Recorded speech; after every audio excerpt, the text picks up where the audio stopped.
Saudari-saudaraku terkasih dalam Tuhan Yesus Kristus,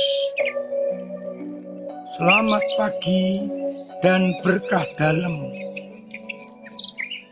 Kita bertemu kembali dalam renungan harian Rabu 9 Oktober 2024. Seperti biasa, kita mendasarkan permenungan pada bacaan Ekaristi pagi ini. Bacaan yang pertama dari surat Paulus kepada umat Galatia bab 2. Paulus menegaskan dia dipilih untuk menjadi rasul, bukan orang-orang Yahudi. Dan ia telah menerima kasih karunia Allah yang diberikan kepadanya. Sedangkan pada bacaan Injil, kita mendengar Yesus mengajarkan kepada kita bagaimana seharusnya kita berdoa. Dan doa itu kita kenal dengan doa Bapa Kami. Saudara-saudaraku terkasih, bacaan yang pertama menegaskan bahwa Paulus memang dipilih oleh Allah menjadi bangsa, menjadi rasul bagi bangsa bukan Yahudi. Maka ada pembagian rasul-rasul. Petrus dan teman-temannya adalah rasul untuk bangsa Yahudi, dan Paulus bukan orang Yahudi. Dengan demikian, siapapun yang ingin mengikuti Kristus tetap bisa terjaga. Dari sini kita melihat bagaimana karya Allah terus tersebar dengan cara yang mungkin di luar perkiraan kita. Dari Injil kita diajak untuk merenungkan mengenai doa. Bagaimana seharusnya kita berdoa. Kerangka doa ditekankan oleh Yesus. Pertama kali menghadap Tuhan, kita hendaknya memuji, meluhurkan, menguduskan nama Tuhan.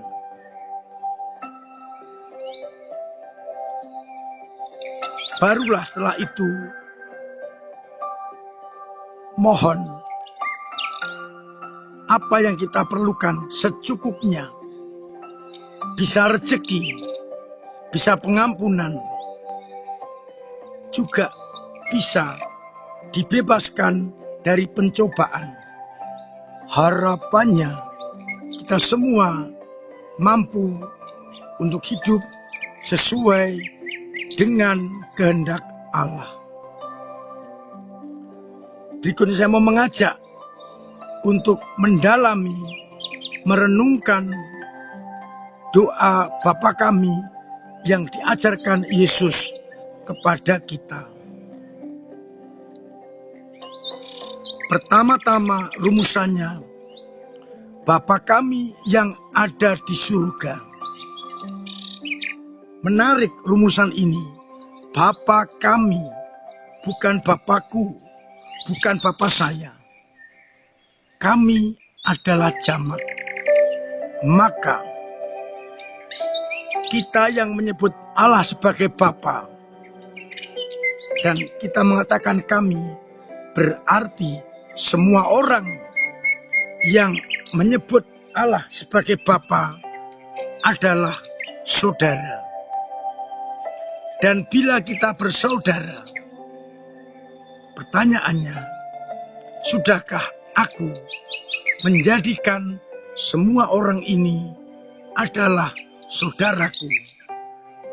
Apakah sikapku sudah sebagai saudara bagi siapapun juga? Bapa kami, dimuliakanlah namamu atau dikuduskanlah namamu. Kita berefleksi, apakah selama ini hidup, karya, tindakan, dan perkataanku menjadikan namanya kudus dan dimuliakan? Ataukah sebaliknya, pekerjaan kita, karya kita, hidup kita mencemarkan nama Allah? Dan itu bisa kita lihat, kita renungkan bagaimana cara hidupku ini menjadikan nama Allah kudus dan dimuliakan oleh banyak orang. Jadilah kehendakmu di atas bumi seperti di dalam surga. Apa artinya kehendakmu terjadi?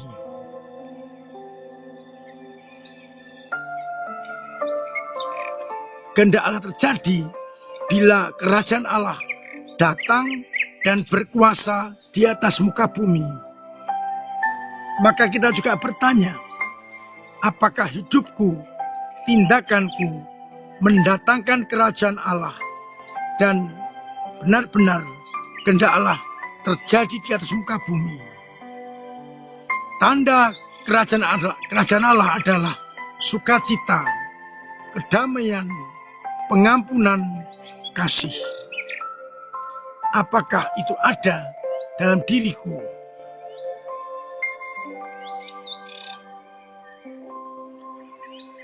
Barulah kita memohon, berilah kami rezeki setiap hari, makanan yang secukupnya. Jadi minta atau diajar untuk benar-benar sederhana, secukupnya, tidak menumpuk harta atau menumpuk makanan. Dengan demikian, kita peduli kepada sesama.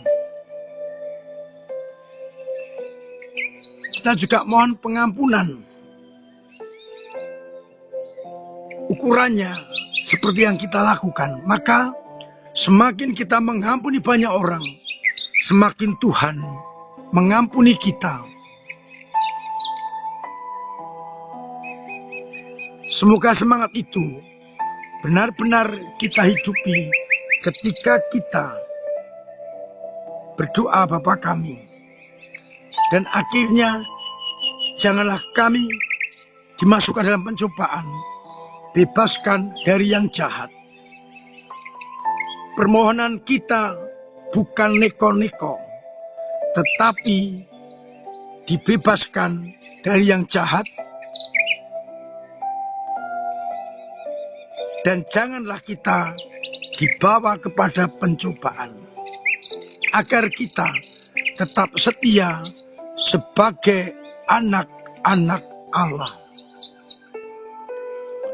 Kalau kita bisa berdoa Bapa kami dengan sungguh-sungguh, dengan hati, maka Allah akan mendengarkan dan mengabulkan doa-doa kita.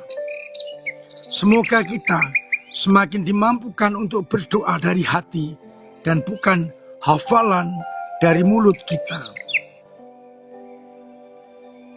Semoga kita berdoa dengan sungguh-sungguh agar akhirnya doa kita menjadi pujian bagi Allah di dalam kerajaan surga.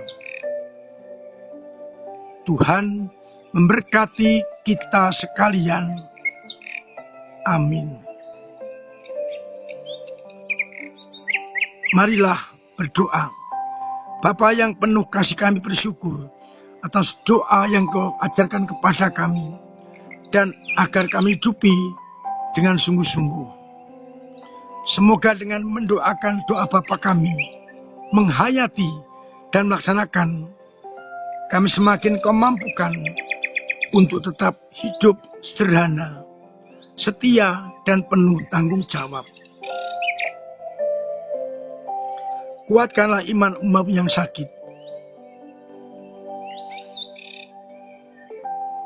agar kendati mengalami banyak hambatan, kesulitan, kesakitan, iman tetap bertumbuh. Semoga mereka yang beban berat Engkau ringankan.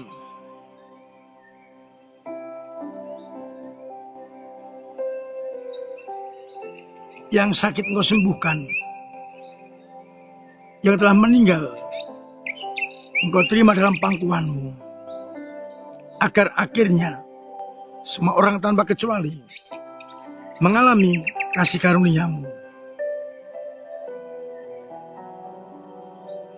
Untuk itu, sertai kami dengan berkat-Mu sendiri, Bapa dan Putra dan Roh Kudus. Amin. Saudara-saudara terkasih, tetap saya ingatkan untuk tetap memiliki pola hidup yang sehat, agar kita tetap sehat dan selalu dalam lindungan kasih-Mu. Saya ingatkan amplop-amplop misi MSF bisa diisi dan dikembalikan ke gereja untuk membantu tanah misi. Amplop ditunggu pada akhir Oktober. Semoga kita semakin punya hati untuk membantu mereka yang sedang kesulitan.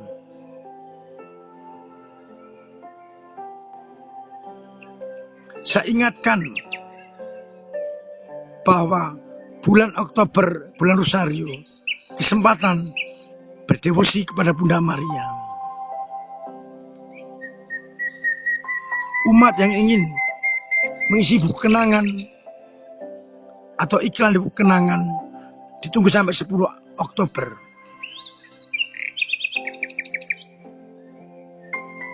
Atas semua peran serta panjenengan di lingkungan wilayah, paroki, keuskupan, saya mengucapkan terima kasih dengan doa-doa, dengan dana dan tenaga serta karya, sungguh memperkuat pelayanan gereja.